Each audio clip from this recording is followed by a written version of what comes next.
Betul lah. Saya tak pernah mungkiri janji ya. Janji saya apa tadi Bella? Janji nak habiskan pantun. Betul? Dekat mana? Bukan live kan? Okay. Allahu Akbar. Ayolah sambung pen merah pen biru tu. Macam mana? Macam mana?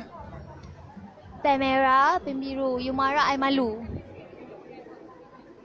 Kan? Wow. Betul ke? Macam tu ke? Itu saja. Tak apa, itu saja kan? Betul ke? Saya diam saja. Saya akan adakan perbincangan yang hangat selepas ini. Tutup mall ni. Kita kat dalam, kita kat sebab mall. kita pun kena pergi ke mall esok. Lepas tu tak sempat nak beli aiskrim. Tak, kita nak pergi ke mall malam ni.